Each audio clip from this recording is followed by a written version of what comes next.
보세요. 주담대 대출 40년. 과연 40년 동안 내는 게 가능할까요? 40년 동안 200만 원 넘게 원리금을 내며 산다라면 삶이 제대로 흘러갈 수 있을까요? 꽤나 심각하고 꽤나 살벌할 것 같은데, 그러면 금융권은 왜 이런 상품을 만든 걸까요?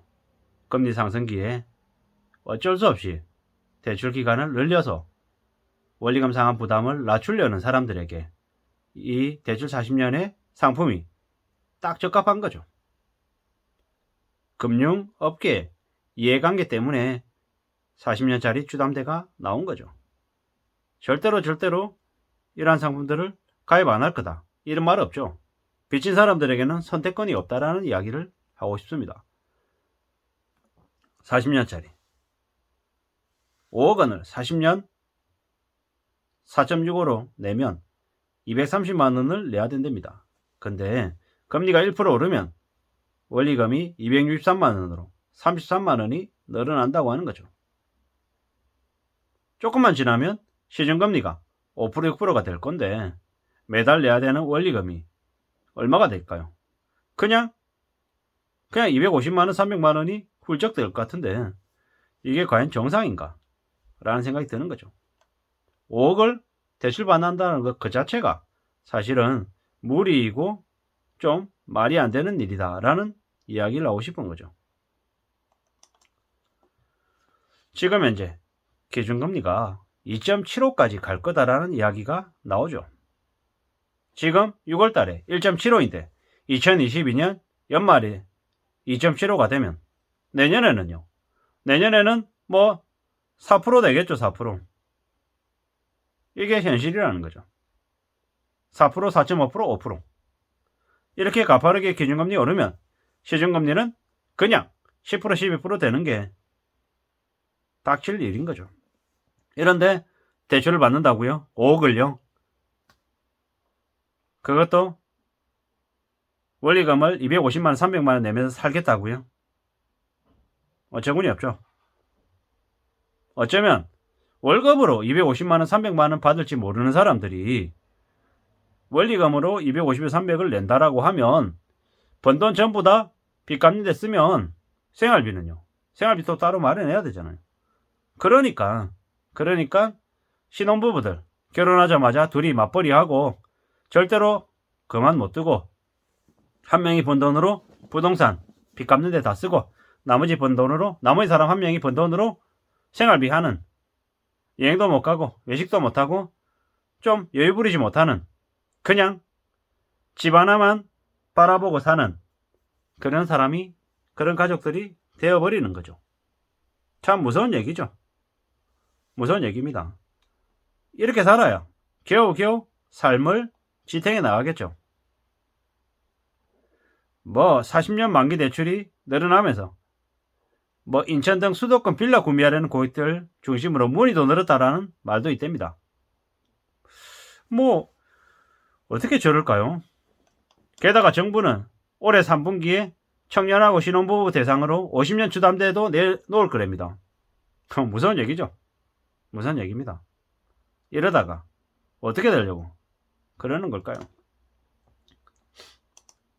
금융노예 40년 그냥 대출받게 해서 죽을 때까지 빚만 갚게 만들려는 거죠. 40년이 아니라 50년짜리 상품도 나오는 거 보면 정말 그게 확실시 되는 것 같죠.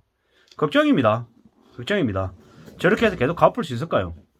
우리가 40년이라고 얘기하는데 40년을 일할 수 있나요? 그것도 자기가 다니는 직장에서 계속 꾸준히. 쉽지 않죠. 정말 쉽지 않은 상황입니다. 게다가 지금은 금리까지 저금리에서 중금리로 올라가고 있죠. 벌써 4%, 5%대인데 6%대까지 가는 게 그냥 올해 안에 벌어질 것 같은데요. 내년에는요. 7%, 8% 안 될까요? 또 그 다음 연도에는요. 또 그 다음에는. 이렇게 되다가는 정말로 빚의 노예로, 빚쟁이로, 노예 신세로 빚에 허덕이며 살 것 같은데 금융권들이 놔줄까요? 안 놔줄 것 같은데요. 매우 잔인하게 죽을 때까지 빚을 갚게 만들 것 같은데요. 게다가 성실하게 못 갚으면 나이 든 사람들의 부동산들은 그냥 연체 2달 되면 바로 경매 처분해가지고 비찬치하고 치워버리겠죠. 연체 조금만 되면 집 뺏고 경매시키는데 참 무서운 일이죠. 무서운 일입니다. 세금 오르고 대주감리 오르고 물가까지 오르니까 그냥 죽으라는 거 아닌가 싶을 정도인 거죠. 저금리의 마약에 취한 이들이 중금리로 넘어가면 대규모 신용불량자가 되는 거죠. 한강으로 뛰쳐가야 될 것 같죠. 나중에 40년 지나면 그 산 부동산, 아파트들이 어떻게 될까요? 철거비를 내야 철거하게 될지도 모른다라는 거죠. 고층 아파트는 더 이상 재건축 못합니다. 왜? 비용이 감당이 안 되는 거죠.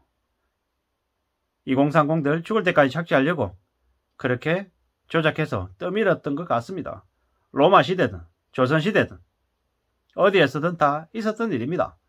빚지면 그냥 하층민이 되고 노예가 되는 게 말이죠. 그들에게 살아가는 건 지옥입니다. 도망가면 천옥군들이 취해가겠죠.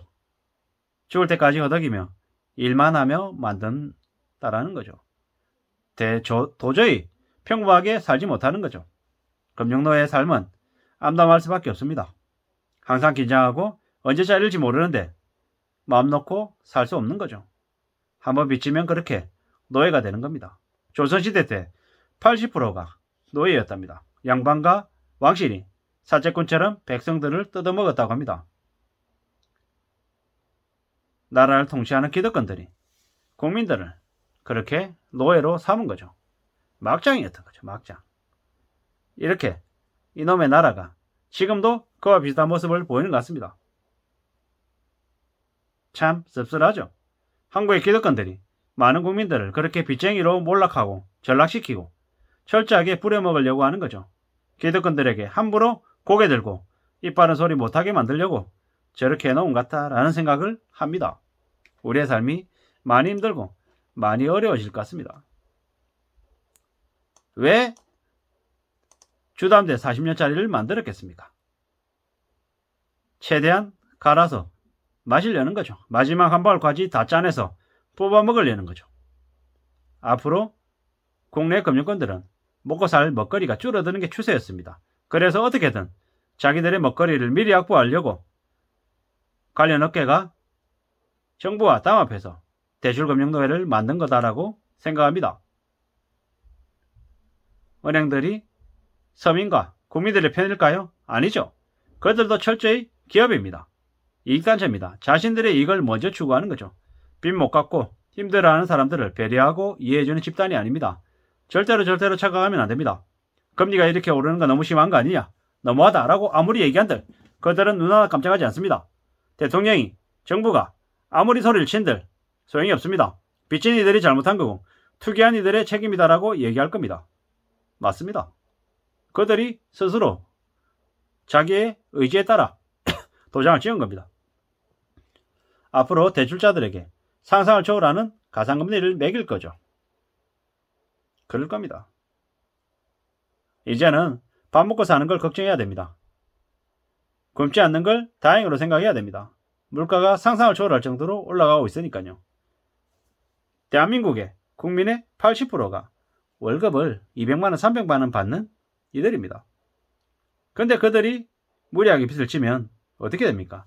삶이 그냥 망가지는 거죠. 꽤나 무서운 일입니다. 물가 때문에 생활비가 마이너스가 날 수 있습니다.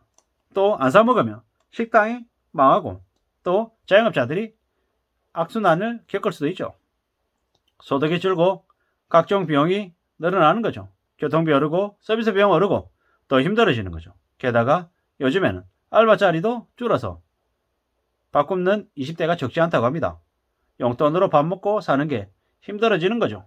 뭐든지 다 비싸져서 허덕이는 거죠. 이러다가는 밥값이 아까워서 하루에 한 끼는 굶는 게 일상이 될 수도 있을 것 같습니다. 이게 현실입니다. 돈이 없고 일자리도 없으면 굶어야 됩니다. 믿기지 않는 일들이 벌어지고 있는 거죠. 게다가 금융권들은 이자가 계속 오르니까 원리금 상환 부담이 커지는 고객들에게 대출 기간을 늘려서 이자를 더 뜯어내려고 수작을 벌이는 거죠. 지금 부담이니까 조금 더 부담을 낮추기 위해서 대출 기간을 늘리자라고 얘기하는 거죠. 그렇게 해서 40년 금융노예를 만드는 것 같습니다. 아무쪼록 함부로 빚지지 말아야 되겠다라는 말씀을 드리면서 마실까 합니다. 이상입니다.